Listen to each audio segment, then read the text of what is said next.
Hello and welcome to Take the Black, your podcast that dives deep into the world of fantasy and science fiction, and of course, and always, Westeros, A Song of Ice and Fire, Game of Thrones, A Knight of the Seven Kingdoms, House of the Dragon. The list is getting longer every single year. I am one of your hosts, Daniel Roman, the editor of winteriscoming.net, and I'm psyched as always to be here with Marq Nettles of House of Nettles. How you doing, Mark? How we're back. We're back. We're back. We're so back. It took us 2 years, but we knew it was gonna come around, and I'm just happy to be here. Talk about all that Westerosi political drama, war, love stories, all of it put together into one can of soup. Is that yeah. Yeah. One can of seawater soup or whatever, clam chowder, because we're on a naval episode. Yeah, it feels good to be back. It's always cool, talking about all the stuff happening in the off season, but there's something extra exciting. We did this for A Knight of the Seven Kingdoms where we had these Sunday after shows going through the episodes, and there's a little extra magical about that. So yeah, I'm hyped that we're back. And obviously we're talking House of the Dragon tonight, so don't expect other stuff. We have to talk about this premiere episode of House of the Dragon season 3. We both seen it, so I guess, do we want to just dive right in? Should we just be like, hey, what are your thoughts? Do you have anything you want to go over before we get into this beast of an episode, the Battle of the Gullet? Battle of the Gullet, like you said, 72 minutes, one of the longer episodes we've gotten from this Westeros world. I think it's a good time to just go right in, talk about our thoughts, what we liked about it, what we loved about it. I'm ready. All right, let's do it. Yeah, no beating around the bush. Just like the Gullet itself, which came out of the gate swinging, we're going to get right into it. So yeah, House of the Dragon season 3 premiere is out. And like you said, it's a long episode. And it's an epic episode. It's probably it is their most ambitious, probably, battle episode that they've done that we're aware of as of right now in terms of the filmmaking of it. But it had a lot of other stuff too, because it's the premiere. They had to check in around the map. So off the cuff, first impressions here, Mark, did you like it? Did you like this episode? I'll say this. I did. I liked the episode. For a House of the Dragon episode, I thought it did a great job. I was here for it. It was a good episode, I know we kind of discussed this a little while ago, and I see it on itinerary. Kind of how the episode made us feeling like, is it a new season?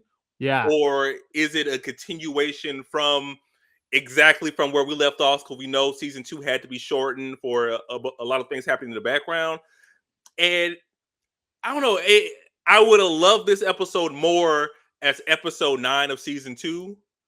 Yeah. But it was still good. I still enjoyed myself. I'm not saying I didn't have a good time, but I know, man, if I would have got off episode 8 and went right into this, I think it would have hit a little differently.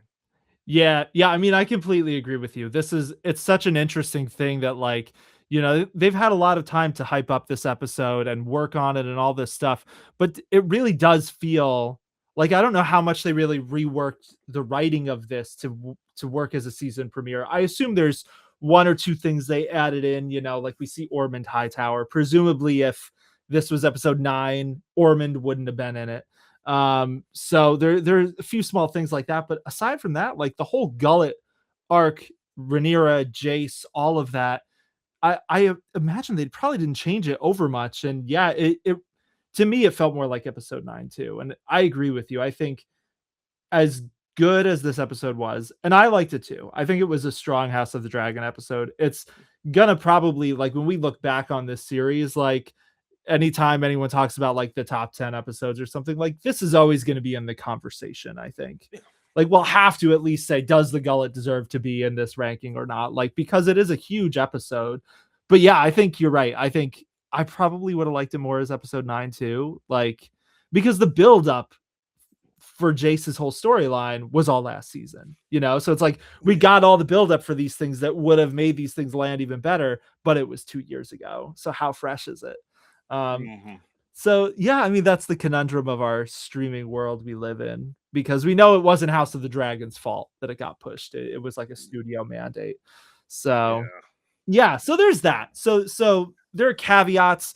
I assume that there are going to be some caveats, and we don't need to go super hard on book stuff, but we can talk about the book a little bit if we want to. Um, Yeah. they made some changes. Did that hang you up at all, or not really in this episode? And I know one of the main changes was of course, in the book Fire and Blood, the dragon seeds who we saw way out there in the Riverlands, waiting for Vagar to come. They were in the books. They were at the Battle of the Gullet. They were Yeah, the secondary surprise when the Triarchy came up. They're like, "All right, we're gonna hit the sea snake hard." It's like, "Oh my goodness, here are what is it? 4 dragons coming yeah, descending from the sky."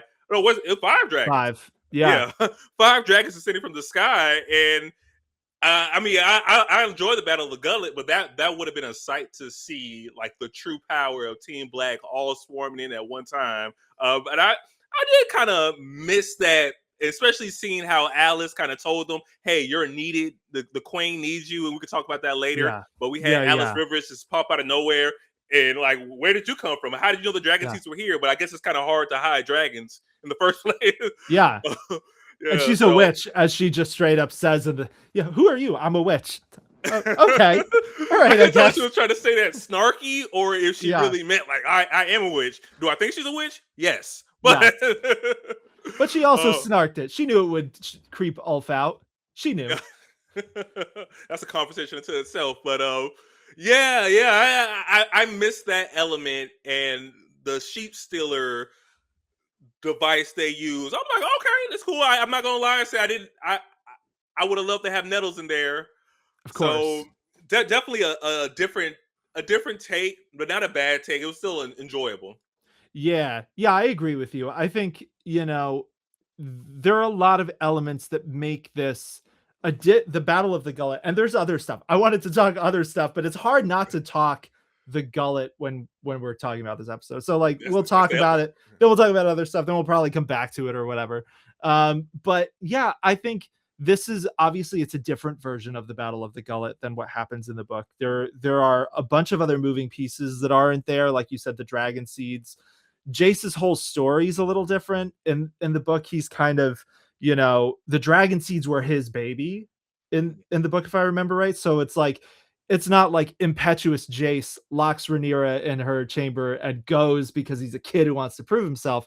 It's they realize they can't rest Rhaenyra. He goes, and then the all 4 dragon seeds, which is like that's not just 2 kids trying to like fill the gap. That's like you brought the legit cavalry to this battle, these 4 large dragons.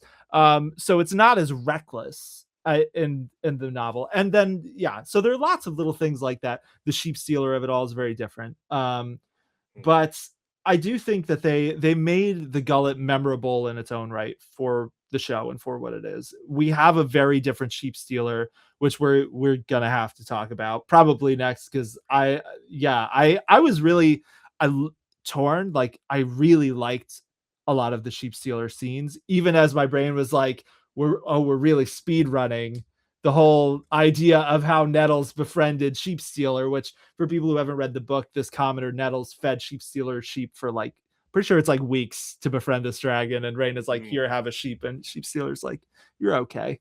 Because we know this is like the next day from when she found Sheepstealer, because Rhaenyra, only one day has passed for Rhaenyra since she met Allison. Um, Yes. but yeah, anyway, lots of stuff to mull over. So let me, since we're talking about Sheepstealer, how did you feel about, aside from just missing Nettles, which I think we both wish they had probably put Nettles in the show, but like, what did you like what they did with Rhaena and Sheepstealer? Did it work for you? What'd you think of the new dragon? Yeah, sheep still look cool up close. How scaly they were, like all those spikes running down their spine. It looks like a dragon that's had a rough life. Like it's been Yeah, wild this whole time. It's had to grow. It's had to fend for itself, and to see her be able to slightly tame sheep stealer, and it kind of lends itself. We know the novels, like you said. Nettles, it took a long time to gain that trust. Yeah. Quick trust, not a lot of time to train and get that true bond. Like Sheepstealer's never been bonded with another human, so this is new on both fronts. So it's Yeah. understandable why she wouldn't be able to have that control once they got all the way to the gullet.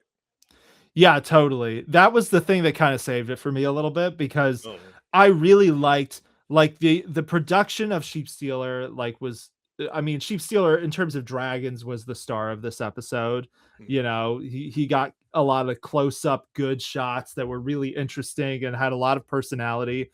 It's probably the Rhaenyra Sheepstealer scenes were probably the most um the largest amount of scenes we've gotten in a while for like just a rider bonding with a dragon. Like Mhm. I can't remember the last time the show gave us like multiple scenes in a row where a dragon and a rider are just feeling each other out. Maybe the red sewing, but even then that was like a huge set piece, so it's not the same. Yeah. But I was like, man, she's just gonna immediately claim this dragon, but then of course Sheepstealer doesn't listen to her. And that for me, I was like, okay, that's cool. I can get behind this. Sheepstealer was like, you're okay, little human, but I'm still gonna do what I want. It listened to her to an extent. Like, all right, Yeah. I'm gonna fly where you want to go, but Dracarys doesn't mean I'm Dracarys. Anything I see, it's all bad to me. Yeah, totally. Totally. Burning ships, burning friendly ships, going after Bela. Um, Yeah. how did you feel about Sheepstealer kind of being in the thick of it when Jace went down? I mean, it was Sheepstealer and by proxy Rhaenyra's fault that Jace had to fly that low. Like Sheepstealer was a threat. Like Jace was trying to get away and escape because Jace, like, hey, Jace learned earlier in that battle. I can't get too close to the ships. They do have a weapon to at least Yeah. stop mid-sized to small dragons. Yep. So had to do it again, and of course, it did cost him his life. Yeah. Yeah, so Reyna, they're really going into uncharted water with Reyna in this season. And the one thing I'll say for it is they really committed to it. They gave Reyna a probably the biggest spotlight she's gotten in an episode of this show is in this episode where we get this whole storyline. She's the opening scene of the episode is her, bonding with Sheepstealer. And then, yeah, inadvertently causes the deaths of a lot of Valerian soldiers and Jace. And obviously that's going to play out because I think only Jace saw it was her. I don't think Bela saw that it was Reyna on Sheepstealer. So that's going to be interesting. I'm definitely curious to see just over the course of this season because obviously at this point we can sadly say they are cutting the character of Nettles, even if they involve bits of Nettles' storyline or they reinvent it somehow. Nettles, the commoner who trained this dragon, is not in the show. Yes. But Reyna just kind of hangs out in the Vale for most of Fire and Blood at this point. So I do think when we look back on the show, it's like this is going to be the sort of thing where it's like, oh, that's a unique story to the show that is just totally different than the book and is interesting in its own right. Hopefully, I hope. Um, did it's so hard to talk about anything other than the gullet. Did the lack of the gay abandon bother you? So for people who don't know, the gay abandon is the ship that was taking Viserys and Aegon, Rhaenyra's youngest kids, to the Free Cities. And in the book, they get captured on that ship. They run into the Triarchy fleet, and that's what kicks off the battle. They weren't involved at all in this episode. But did that change things for you at all? It does because that's one of the pillars in the trauma that deals because we and I don't know if we can do a spoiler for final not spoiler for the book or anything past this point, but I don't know if I could talk about Aegon, her youngest, well, I not think her we could well, talk about, yeah, I mean, obviously, if you viewer listener, if you want not book deets, you probably want to listen to a different podcast because I think we can get into it. I think we have a lot of listeners who have read it, so I think we can. We maybe don't need to go nuclear with spoilers, but like, yeah. yeah, Aegon, the kid It, Aegon who's involved in this, what happens to him is important in the long game. Is I think what you're getting at, right? Yeah, in the long game, especially we see, like you said, it starts off the battle, their ship being attacked, but he's not able to save his brother, but he does escape because he jumps on his small dragon Stormcloud and is able to fly back to. Oh, he makes it back to Dragonstone, isn't it? He Or is does, it a yeah. boat? He makes it to Dragonstone. He tells them, "Hey, Viserys got captured. There's You know, this fleet coming," and then his dragon dies. Stormcloud. So yes, Stormcloud carried him there, and that was all Stormcloud could do because he's a yeah, hatchling and he got shot full of arrows. So yeah. none That's of that happened. Stormcloud's still alive in the show. yeah. That's what So is makes me. Viserys. Yeah, like I wonder if they're gonna maybe change that up. Maybe they'll address that in the next episode and we'll see him. I'm unsure at this Yeah, moment. I think that'll be it's interesting to see where they're what they're going to do with that plot. Of course, we got 7 more episodes for us, the viewer, to figure it yeah. out as well. But I can't wait to see that. Yeah, same. That's one of those things that didn't even occur to me till we're talking about it right now. That like the gay abandoned. I missed it for the setup, and Jace like kind of coming into the rescue and all that stuff. But it didn't really occur to me. Oh wait, these characters are still alive. Like obviously, I had thought of how will this affect Aegon's trauma, because the fact is Dragon dies in the book is like that's a big thing where it's like Aegon's relationship with dragons is it's the beginning of it being very different than Rhaenyra's relationship with dragons or Daemon's. But yeah, the fact that his dragon's still alive, that Viserys is still alive, I'm curious to see what the show does. That's a real ripple effect thing from Mm. the way they changed this. Um, so speaking of Rhaenyra, she had some scenes this episode. Put in timeout. Put in timeout by Jace, and pretty gung ho on Alicent Hightower's plan to just go to King's Landing, and she announces it, and her advisors are like, "This is outrageous. We can't do this." And then they get word of the Gullet, and Jace is like, "Told you. I told you this was going to happen." What did you make of Rhaenyra in this episode? uh, all her advisors around her, I would have the same thoughts. Like that is a trap. That'll be silly. We Yeah, can't go. We can't go out there. Like why? Why would we expose ourselves and expose you, the queen, by just showing up the King's Landing? Because you're telling us Vagar's not going to be there. You're telling us the gates will just be open and we won't have to hunker down for a long siege, and that Helena won't get on her dragon at all in that yeah, fight. Like that's what we have to hope for, and what you're telling us, and that's not a good risk. And you can tell everyone was kind of apprehensive to the point that when Rhaenyra's like, there are ships out there, she tries to go, I'm going to attack. We're going to get everyone. I'm going to be the one to fly out there on my dragon, get my riding leathers ready. That's crazy. yeah, Calm down. yeah, We can't. totally. You're the face of this. Without you, it goes to Jace too quick. Nobody's going to respect that. They might as well go to Aegon's side. Yeah. Yeah, totally. I mean, it's an interesting thing with some of these, Westeros war things where it's some people like to lead from the front. Seems like Rhaenyra really wanted to lead from the front here, but like risking Rhaenyra, like you said, like if she dies, that's the end of the war. They lose. Everybody who supported her is either going to have stiff penalties or be beheaded or whatever.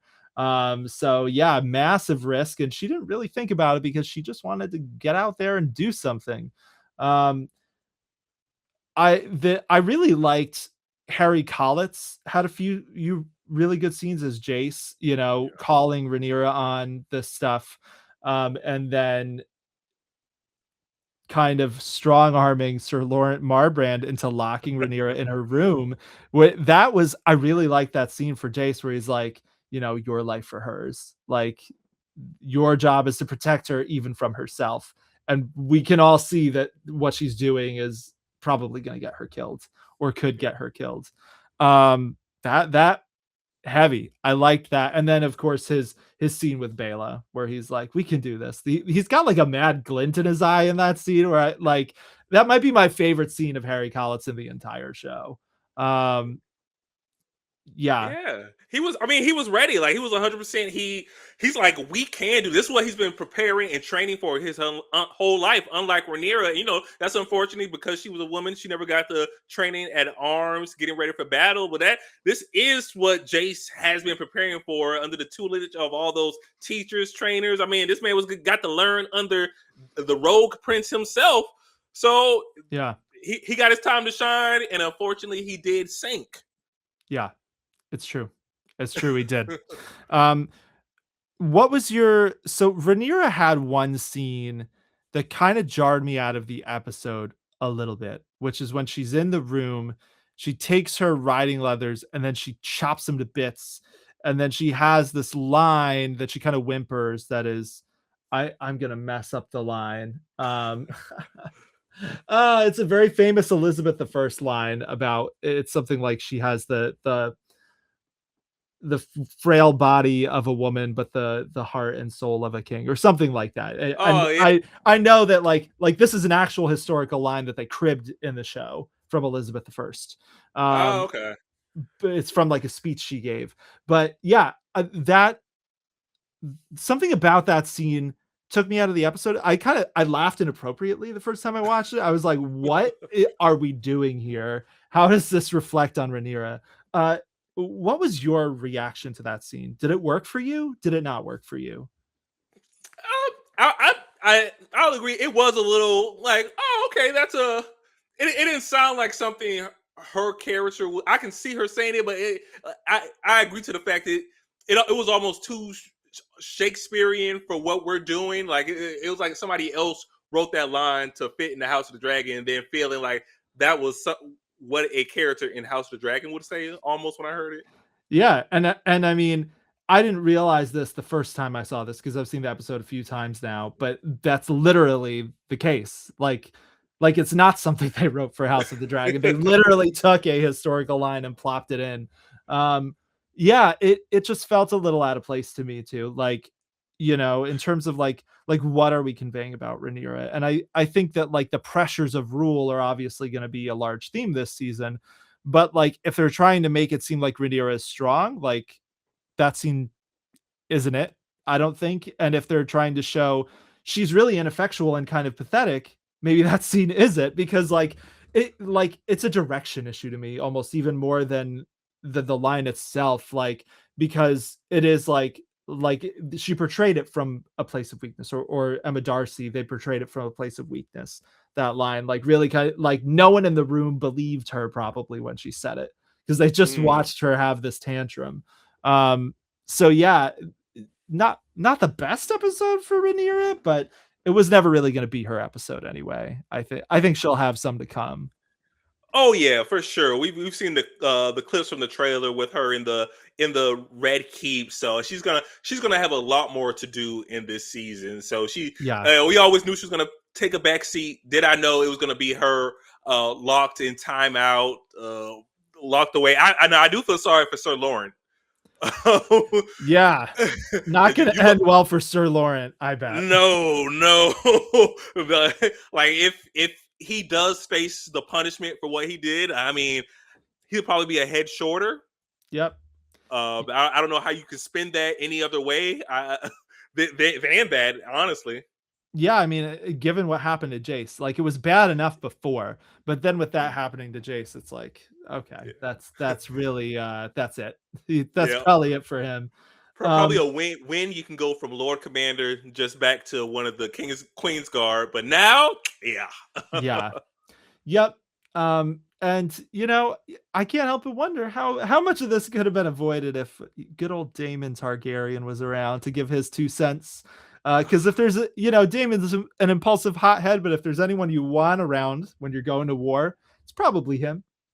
Um, Yeah. Daemon had a couple of cool scenes, or maybe it was just one cool scene actually. I think we might have only really gotten the one scene with Daemon, where we see what seemed to me like the aftermath of the Battle of the Red Fork. Is that what you thought it was too? Yes. Okay. And so he's there. He's there with Oscar Tully. They debate the best way to get rid of bodies. So it's little cultural differences where Daemon wants to burn them. Oscar says we need to bury them because we're rivermen. And then the Winter Wolves show up with Jason Lannister's head. We get our introduction to Roddy the Ruin, played by Tommy Flanagan. So, how'd you feel about all that stuff? I thought it was a good introduction to Daemon, and the way he was just quietly moving across the battlefield, it definitely made it feel like that episode with the crab feeder in season 1. I'm like, he's just moving, just killing. One Yeah, stab here, a quick fight, another stab there. A good reintroduction to his character, and just seeing yeah. like, hey, he had. So last time we saw him, he was getting all the Rivermen to his side to fight. We see that coalition was able to come together, and it does seem like, especially seeing the what we saw that fight and the Winter Wolves coming and showing us Jason Lannister's head, like we've significantly halted the Westermen. Does that mean they got all of them? No, but that's a good dent in their army. Yeah, I mean, he did say we have more lions to hunt when the Winter Wolves showed up. I love that they kept there's a Winter Wolves line that's like, lines from Fire and Blood are such a funny thing because it's not a dialogue heavy book. It's almost like Cliff's Notes. And then once in a while, George R. R. Martin just throws a banger of a line out and says they said this badass thing, and then it's back to Cliff's Notes. And we've come to die for the Dragon Queen is the one the Winter Wolves get in the book, and I love that they kept that here as their introduction, even though they're giving it to Daemon instead of the phrase. Totally fine with that. I didn't mind that they skipped the Red Fork either. No. I understand. We can't do if we tried to put every battle that had one line mentioned in Fire and Blood. Like I was refreshing myself and I was reading it. It'll say, and they were fighting here. It's like, Yeah, okay, that's one line. Are we gonna show a whole battle 10-minute scene for that? yeah, I'm okay. yeah, totally. There are other more important ones in the Riverlands. So that was an instance where I was like, you know what? I'm kind of behind this. I like that we saw the aftermath. I like that Daemon, you know, he's older here than he was in the Stepstones with the crab feeder. And there was almost like a tiredness to him as he was going along, like killing people who were already wounded, or like that sort of thing where he's kind of cleaning up the end of the battlefield, and like almost in like a business like way. Like there was never a feeling that like Daemon was panicked or like in the bloodlust or whatever. Like he was just going along killing people. Somebody attacked him and he just punched him a few times because he felt like punching him, and then he killed him. Like um I love seeing Daemon back in action, and talk about leading from the front. When he sees the other army, he calls everyone to him and he stands in the front doing Yeah. probably what Rhaenyra wishes she could do. Except Daemon's been doing it for decades, so he's definitely earned that spot. Yeah. Next time, Rhaenyra. Next time. Well, but Yeah. yeah, it was good seeing Daemon. I'm about to say, did we hear Caraxes in the background? Yeah, Caraxes was there. We Yeah, saw we saw him in glimpses the of back. Caraxes burning stuff, and then when they assembled in front of the Winter Wolves, Caraxes is over them. It's a really cool shot where it's like Daemon, the army, and then Caraxes, because Caraxes Yeah. is so well trained, he can just hang out with an army on the ground and not smush people. Exactly. That's what Sheepstealer is missing. We can't put Yeah. Sheepstealer with an army yet. Nah, definitely not. But yeah, the one scene of Damon's good. I'm curious to see what they do with the fish feed, which they kind of set up here. They talked about people going to regroup by the God's Eye, but then we saw Jason Lannister's head. Jason Lannister dies in the Red Fork in the books, but there's another, another noble who kind of takes things over from him. So it's not really clear what they're going to do with that. Do you think we're going to get the fish feed next episode? Yeah, I can feel us either getting it next episode or the episode after. Yeah, Just because it's such it is a important and just a cool battle, and you can do it so many different ways, like than the way it was mentioned in the book. So I can't yeah. wait to see their interpretation of how we're going to have this battle near a body of water. I mean, a lake essentially. So it's not like you're bringing in too many warships. Like it's a No. different type of battle. Yeah, in the book, there's no warships, no dragons. It's an army gets trapped against a lake. Other armies come in, they trap them, and then they smush them back against the lake until everybody's dead. And it's described as like one of the bloodiest battles in this entire war. So yeah, I'm hoping we see it and they do a good job of it. but there's some other peeps we got to talk about before we get back to the Gullet, because obviously that's where we're headed. Oh yeah. So King's Landing, another plot line that I was a little torn about was Aemond and Alicent's. Mm. Um, I really liked the start of Aemond's storyline where he's just like, he knows Aegon's gone, he's pissed, he's almost executing Orwyle, you know, without even waiting to really get any answers. Um, what were your thoughts on the King's Landing of it all? Especially coming from Aemon, I enjoy just seeing him so impulsive. Like that's Yeah, just Aemon. Like I'm going to do things right now. Like I'll figure it out as I go along. First step, I'm going to execute you because that's going to lead to my brother. How does killing you give me answers? The next person's going to have the answer. I'm yeah, assuming where he totally. was going. Yeah, yeah, uh, uh, but I enjoyed that plot just showing him, and I enjoyed Allison a lot this episode. Uh, was her plan with Rhaenyra, was that a little, in my opinion, silly goose? Yes, but just seeing how she's willing to save herself, her daughter, and her grandchild by sacrificing Aemon. Did she yeah. have to kiss her son because he initiated it? Yes. Did that affect her? Mm. Yes. Yeah. And I always wondered, did she think he was going to do that? She looked pretty shocked to me. Yeah, that tear. I was like, I Yeah. don't know about that one. Yeah, she um, looks pretty shocked, but I mean, who knows? yeah, this no knowing there's going to be a trap for him, but the way she was able to maneuver kind of the armies, convincing him to go to Kristen Cole in the Riverlands to take Harrenhal and sending that letter to Gwaine. Is that her nephew So Gwaine or is her cousin? brother. Oh, Gwaine's her She brother. sent it to Ormond. Ormond. Yeah, Wrong Ormond one. is her cousin. Yes. Um, Okay. yeah, Otto's nephew, who's the Yeah. Lord of Old Town. And it was just such a smart move by her to send that letters to hold that army for a little bit, because if she didn't, if they would have arrived while Rhaenyra had claimed King's Landing or had already claimed it, there would have been a lot of blood on both of their hands. So get them slowed down, get Aemon out the way. The only other thing she has to do is make sure the gates open. But I guess that involves the next problem of there is no king there Yeah. to lose their head as originally planned. Yeah, totally. And with Aemond, I don't think she's necessarily sending Aemond into a trap. I think there was a trap for Aemond, but Yeah. she didn't know it, I don't think. So like I do think she genuinely wanted him out of King's Landing because she knew he'd die, even though she like said he's a monster and whatever. Like Allison's motivations are a little unclear at times, I think.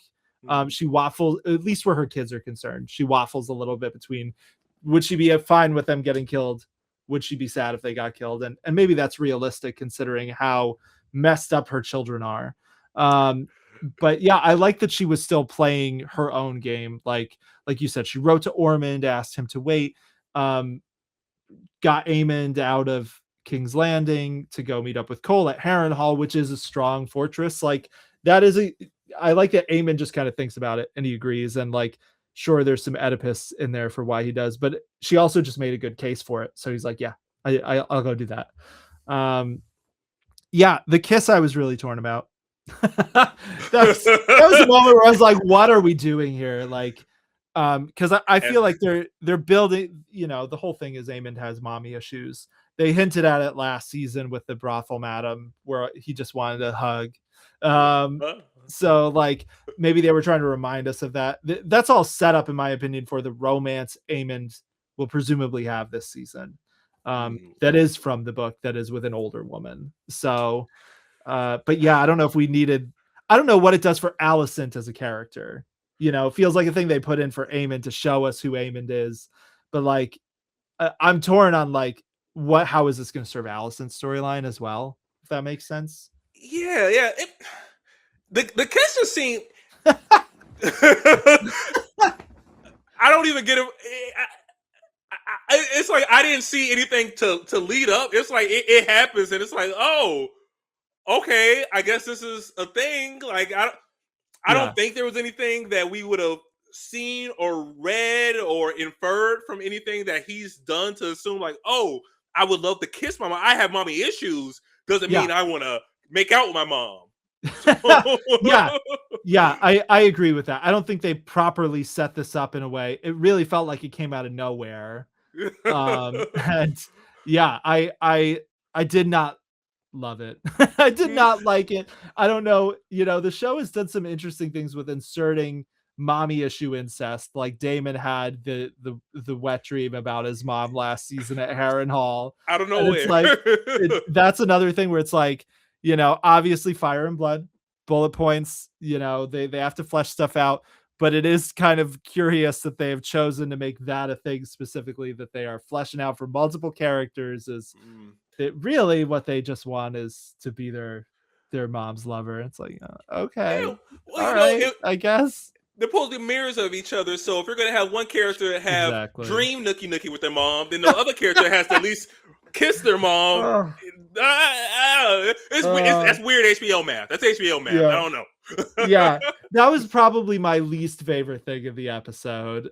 Just because, again, like, I feel like this show is really shit on Allison quite a bit at times. Like, I and we'll see.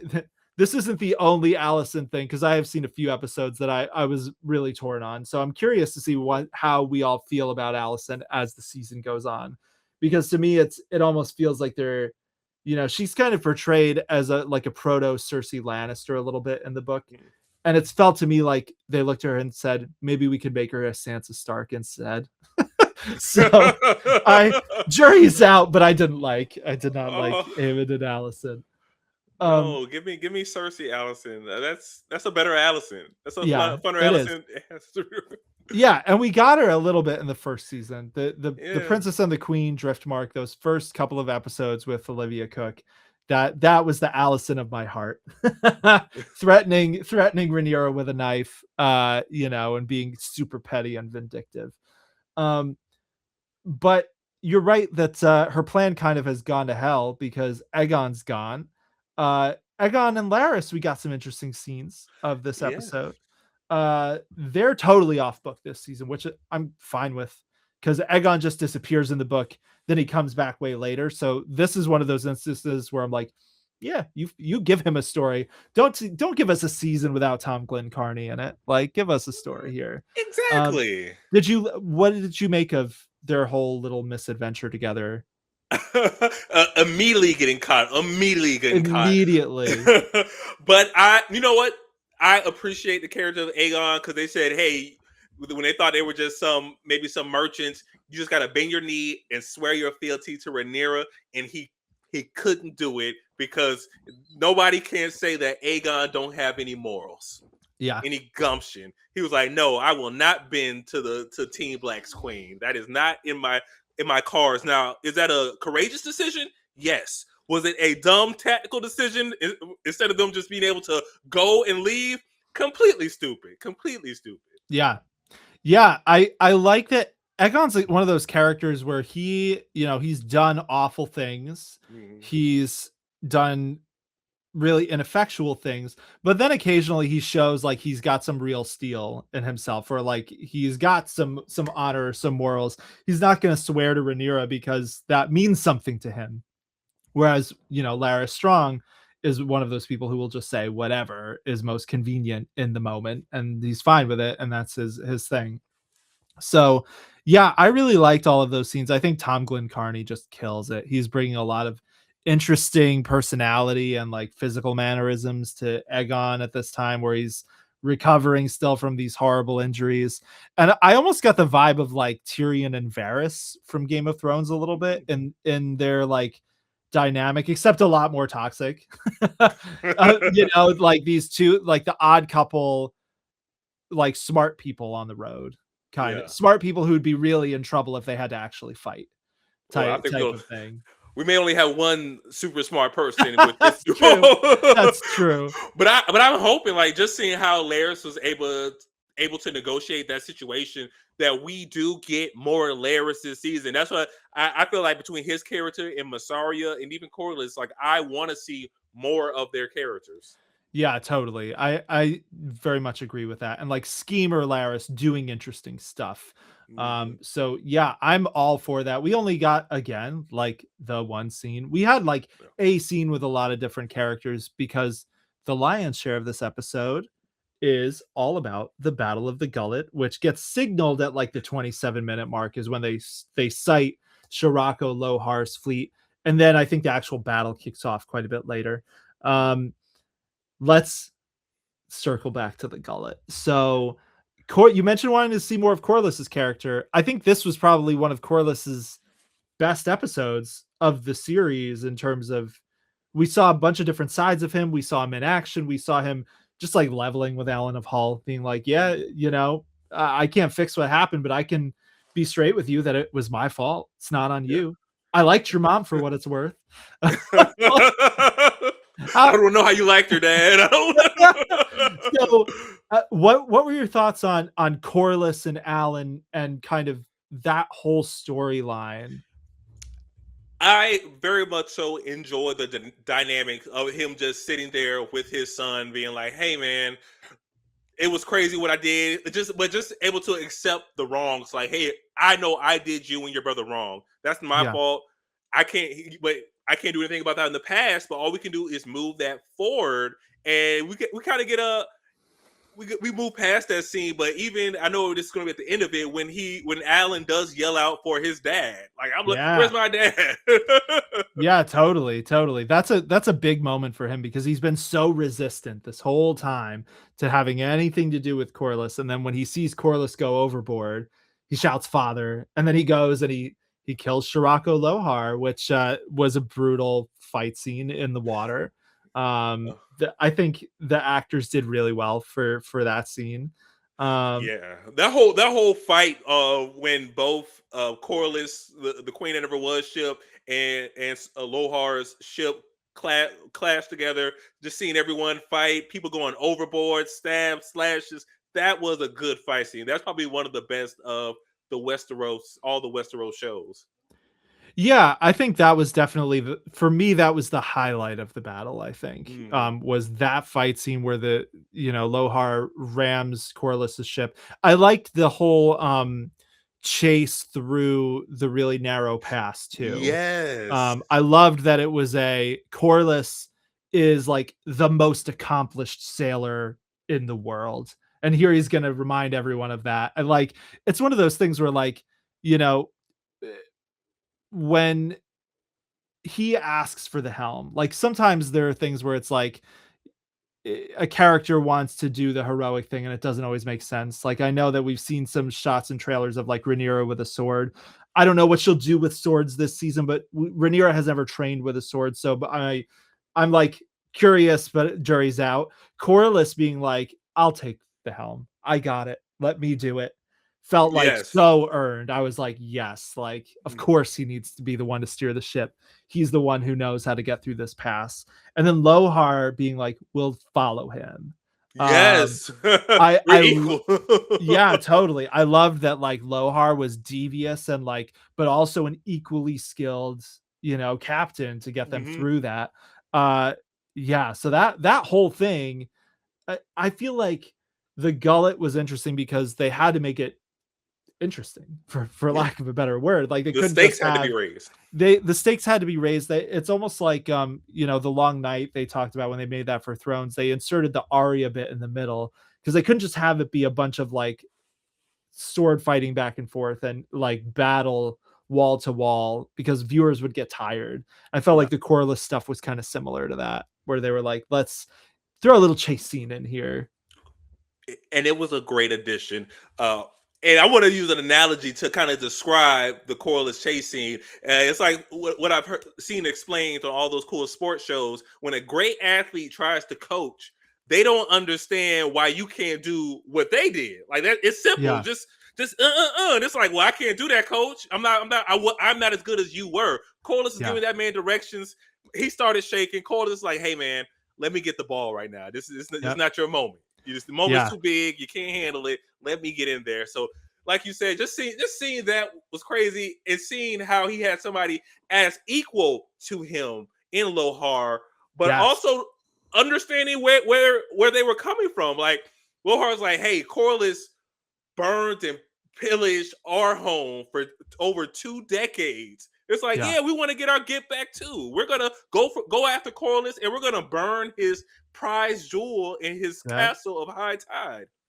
Yeah, totally. I think Abigail Thorne as Shirako Lohar might have been my favorite performance of this episode because she really like every single line like just sold it, made it so full of character and like had like clearly like had thought about the delivery and stuff. Like, yeah, I did not expect to love Shirako Lohar in this battle as much as I did, but every time she did another turn or like that, like you said, like explaining to Tywin Lannister, I came here for the sea snake. I didn't come here for your battle. Like it's just chef's kiss. It was so good. Um, so yeah, I do want to ask too. So they've talked a lot about like the production of this thing that like they put so much into making it. They built a bunch of ship sets. They did it all on a backlot. So nobody was actually on an ocean for this thing. What? Um, Put him in the water. yeah. Oh. Oh yeah. I definitely wish we'd had some practical stuff. Um, did the production stuff of this work for you? Were you drawn into it as well as you might have been if they had done more practical stuff, or did you not even notice? I mean, I can notice they weren't in actual water, but I, I think it looked good. It looked Yeah, well put together. My favorite scene was the chase through the past, involving the ships. So yeah, that even besides like, hey, you have all these ships, this epic battle on the water. What's your favorite part? Oh, when they were racing through the rocks, that's my favorite part. Forget that yeah, little battle over there. So no, I enjoyed the whole battle overall. yeah. Same. Me too. I think I don't know if it hit quite as well as Rook's Rest for me because Mm, it was so much backlot CGI stuff where it's like we had CGI dragons flying over CGI ships versus yep. like Rook's Rest. They had this interesting thing where it was people on the ground they filmed and then dragons. So we had Mm, real stuff and then dragons, and they did the same thing for the Red Sewing. So I think that was always going to be one of the big struggles for the Gullet. The way they filmed it was there's a lot of CGI, more than probably is typical for a Game of Thrones battle. But I do think they by far made the best naval battle in this franchise. Like Thrones only really tried to do one, and it was kind of not very good, which is in the seventh season when the Iron Fleet uh kills the Sand Snakes, attacks Yara Greyjoy's peeps. that doesn't Um, that's the count. only time Game of Thrones really tried to do a naval battle, and it was not very good. And I No. think this one is solid. Like when we look back on this show, it's like, yeah, they had a really solid naval battle episode. I hope there are other battles that are going to eclipse it down the Yeah. road. But I also, yeah, it's nice that this wasn't a Daemon Rhaenyra. Like it was nice to see characters like Corlys, like Shirako, like Alan of Hull, like Jason Bela getting a spotlight. Jace got his last spotlight. It was a good spotlight. It was a cool spotlight. Yeah. Yeah, so I guess to bring things around here to Jace, did they pull off the big death of the episode? Oh yeah, yeah.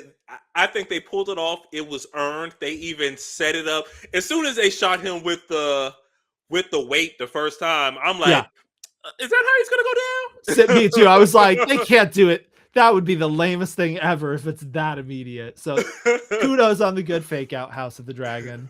Yeah, good fake. But you know what? That would be realistic. They caught him the first time. That would have Yep. definitely would involve there being more dragons there. But it was a good setup for Sheepstealer being the reason that he was brought to the water. And it happens like that in the books in the terms that his dragon goes down. He is able to unhook himself from his drag from the Cermax, and he's floating on some wood, and a crossbow catches him.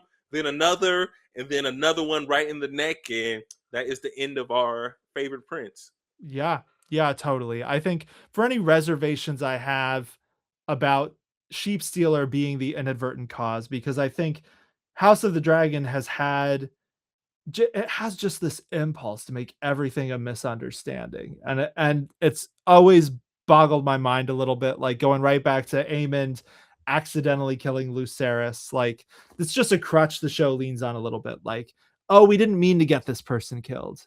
Whoops.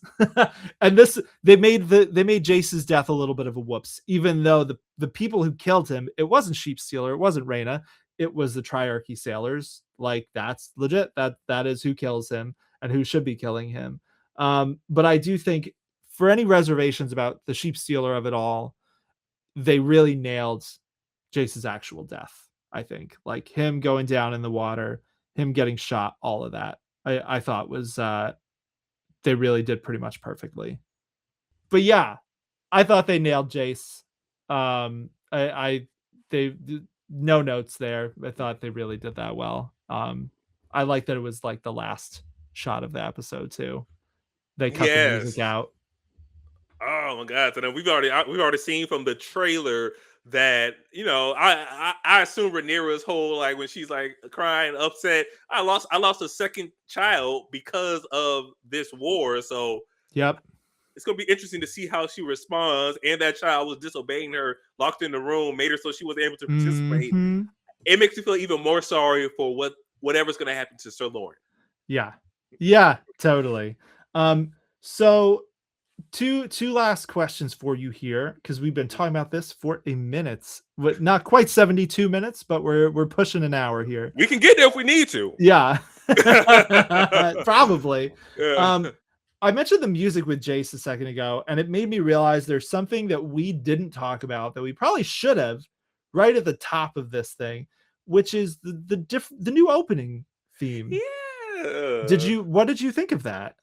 Yeah, it was like a little more intense. I'm like, okay, things are changing. There, battles everywhere. I mean, I liked it for what I saw. Like, and it was pretty much the same tapestry, just everything Yeah. kind of recut.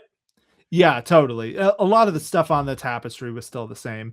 And then presumably they're going to add stuff just like they did last season, which Mhm. I like. I like the whole tapestry thing. I thought that was a nice change up for you know, the opening credits in season 2.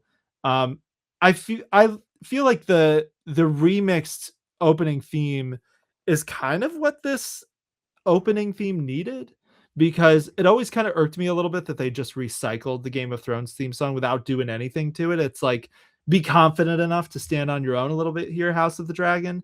And this is a step in that direction in a good way, I think. I dig the slightly darker opening theme we got this season.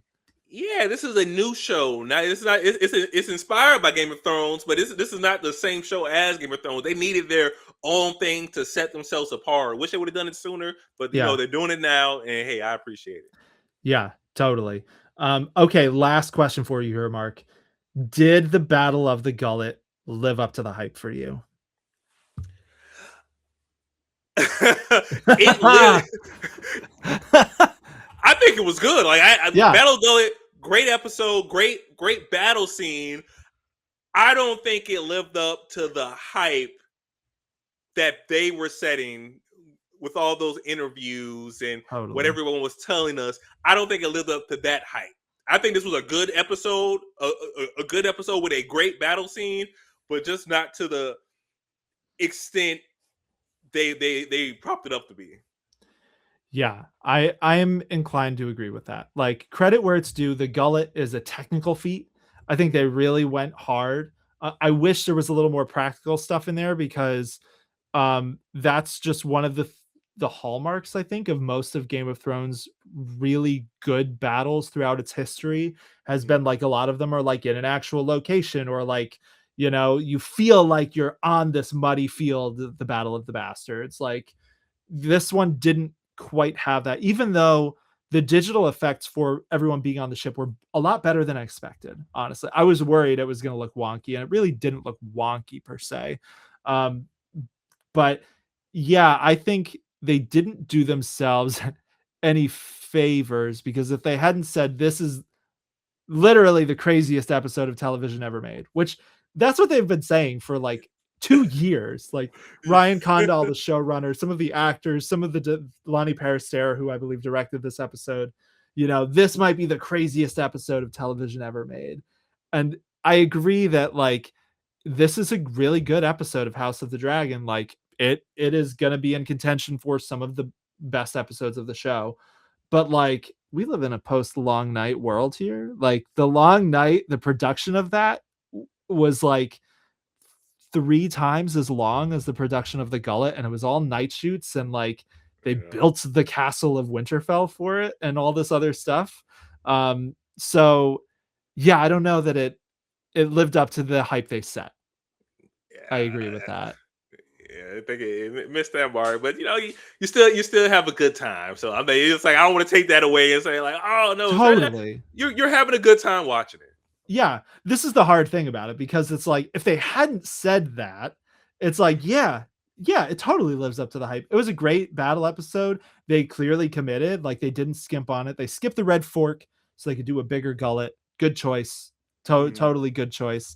Um, but telling us this is literally going to be the craziest thing you've ever seen in your life. It's like I don't even think you cleared Rook's Rest in that regard, because that one really floored me too. But yeah, overall though, really solid episode. And hopefully it's this is the season premiere, so even better things ahead. Yeah, I can't wait to watch episode 2 just so I can look at it and say like kind of like I did at the beginning of this episode. Do these 2 episodes feel like they would have been better suited if I saw them 2 years ago? Do they make season 2 better if I think about those other episodes? And if it ends on that, what I'd have been like, oh, okay, I can kind of see how this story really fit together. Yeah. Yeah, I can't wait to get your thoughts on that, because Mm, so like I've mentioned a few times, I have seen a few episodes. My review has been up on winteriscoming.net for a couple of days now of the first 4. And I really did feel like they felt like 9 and 10 of season mm. 2, and it like the story arc felt very natural in that regard. So yeah, I'm curious to get your thoughts after next week's episode too. It should be another banger of an episode. We'll see how Rhaenyra reacts to the Gullet. We'll see how characters like Daemon and everyone else react to the news that this horrible battle just happened. Um, but yeah, House of the Dragon, we are back. Is there anything else you Hey, want to talk about for this episode? I think we hit on most everything except maybe the dragon seeds, I but they think didn't that's really the do only. much. No, cool things happen. A good way to save money. Just let's have 3 of those dragons way over there in the Riverlands. But Yeah. maybe something we could talk about on the short form content on TikTok and Instagram. So check us out there. We can talk a little bit more about the dragon seeds. Yeah, totally. That's a really good call. Well, I guess we should probably call it then. Um, Mark, where can people find you? Yes, if you want more Marq Nettles, you can find me at House of Nettles on TikTok. It's house_of_Nettles. That's me. And I'm also on Instagram and YouTube, but TikTok's probably my main stage. See this face? You are in the right place. Yes. And of course, winteriscoming.net. We are writing about House of the Dragon and Game of Thrones and all these things pretty much every single day.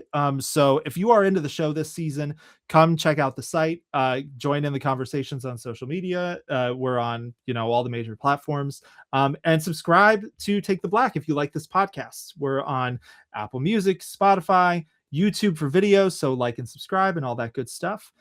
We are going to be breaking down each episode of House of the Dragon at our new time on Sunday nights, which is what we do when there's Game of Thrones show on. So come hang out, because we've got a pretty crazy season ahead, and Ryan Condal says it should be the best season we've ever seen on television. No, I'm sorry, that's not real shade, Ryan Condal. I love what you did with the Gullet. But yeah, for now though, fare thee well. May your week go better than Jace's, and we'll see you next week in Westeros. All right, bye.